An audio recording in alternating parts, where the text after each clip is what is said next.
This cash flow cow behind me, this tiny house here in Windsor, Ontario, is almost completed. We're at week number 7 of this 8-week build. Come check out this progress update for this week. By the way, at the end of this video, I'll explain why I think that this is a cash flow cow, what you can expect to get for rents, how the Windsor local economy in general is doing, and especially student rentals right now near the university where this ADU is. I'll kind of cover all of that, answer some frequently asked questions I get from out-of-town investors. Now, without further ado, let's get to this update. Starting off with the exterior, there's been a big change. It actually starts to look like a house. Now we have siding on for the most part. We have the soffits coming up on the sides, and this should only be another half day, to be honest with you, and then outside's all done. We can focus all our time and attention on the remaining inside items, which I'll show you next. Kitchen's almost done being installed.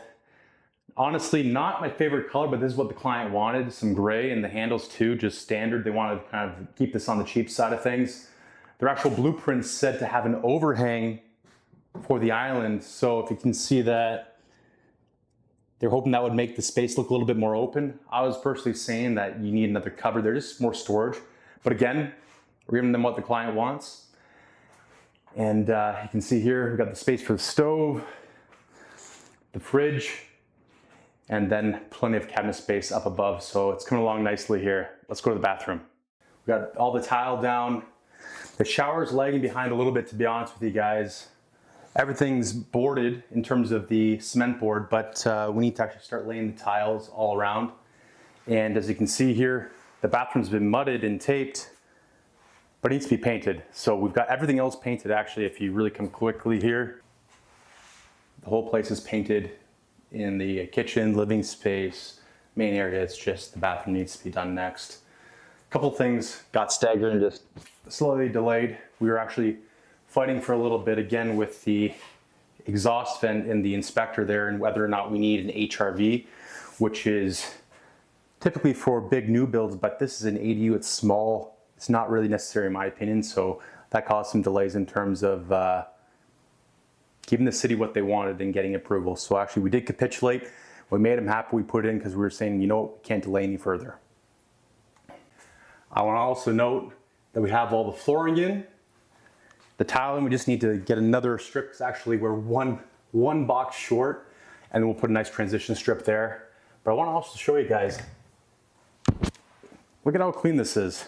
Or at least we're trying to in this small, compact space. Trying to keep a nice workstation, work area, keep it clean. We do have to put, now that we've just installed this, we do need to put ram board and some cardboard down to protect the surface so we don't scuff or scratch this new stuff up. One other thing to note is that we have our heat pump installed. So now we'll have some cool air to be working under because boy, has it been hot these past couple days, kind of leading up into the beginning of July here. Actually, last update, very minor, but we have trim being installed, so that's good to see. Door trim, and then also, if you can see just past all the clutter there, we got baseboard trim going down. So we're moving along here, which is really nice to see. So that's your tour. Give me your honest feedback in the comments below. Make sure you like, comment, subscribe, by the way, too. But anyways, I said that this was going to be a cash flow cow, and I mean that because for a price point of $135,000, you can get a rent of approximately $1,500, and that's with utilities not included. And so with that being said, if you think about the 1% rule, if you have a building that costs $135,000, you should expect to at least get $1,350, and this exceeds that. And so nowhere else really in Canada can you get the 1% rule nowadays. It's really tough unless you go to the States. So that's 1% rule is a good way of having like a quick thumbs up or thumbs down of if a property is going to be viable and cash flowing and doing well for you. And again, near the university as well, there are other units that are bachelors and 1 bedrooms, but those are going to be rented out slightly less because they're not well maintained. They're slumlords. And right now, students have a lot of choice, to be honest with you, because there are a lot of units coming online on the market, a lot of new ones being built. A lot of the new units are also, yes, in Tecumseh, but that doesn't really affect the local university market. But there are also just less students in general too, so we are competing against other landlords. So we need to put our best foot forward, create a nice unit, well maintained, well constructed, and you also attract quality tenants and of course get those higher rents. Windsor itself, in my opinion, is still doing well. I know there's been some talks about the tariffs and what's going on with that, with Trump not renewing the USMCA trade deals. And I think that's a little bit overblown because they haven't completely axed the deal. They're saying that it's merely needing to be renewed every year. And they have up to 10 years to, I guess, exit.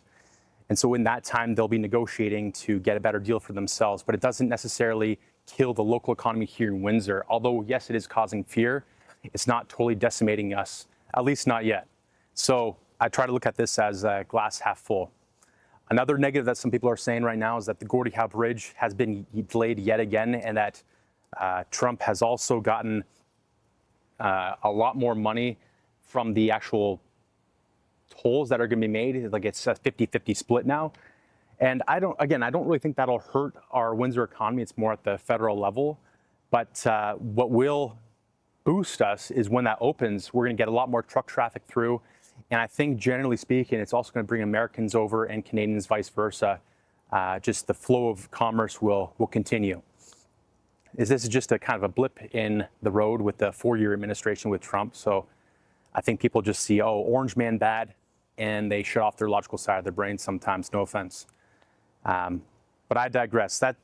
Those parts with regards to Windsor and the Americans and how we kind of tie in, I think we still will be okay.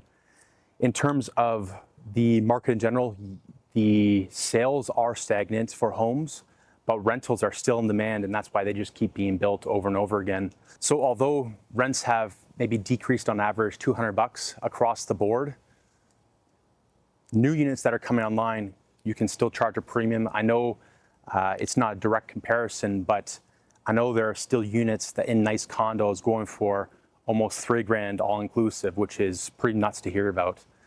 So again, if you have a nice unit, you don't really have anything to worry about. Just don't be a slumlord. Lastly, yes, we have less students now at the university because less students coming into Canada.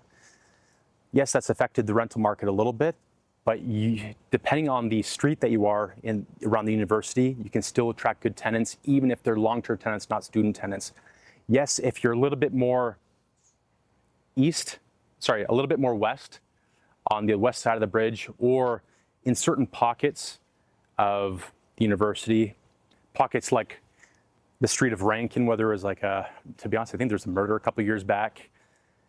Places like that have gotten a little bit rougher, but when you're close to the water like we are here, nothing to really worry about. So if you're waiting on the sidelines, it's better to just get in the market if you can, because it's better to be in the market than have your money just inflate away in your bank account or underneath your mattress. And I think also over time, as long as you're not trying to make this a quick flip, you will actually pay dividends, because Canada is going to continue to grow in population. Windsor is still one of the most affordable cities in Ontario, so people are just going to keep flooding in.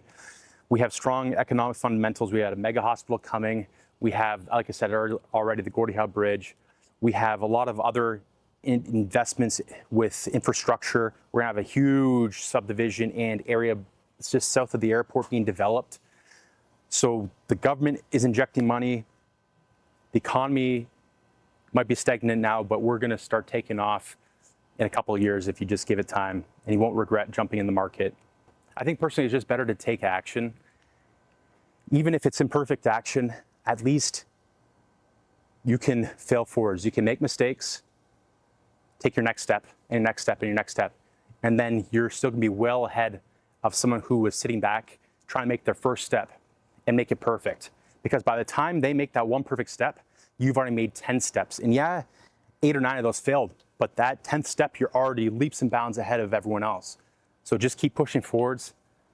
Stay optimistic about things, because the world's not all doom and gloom. And I'll see you guys at the top. So if you want to learn more about ADUs, or you want to have boots on the ground here in Windsor, if you just need some consulting or to pick my brain, reach out to me. I have links below to book a call. And make sure you like, comment, subscribe, like I said earlier.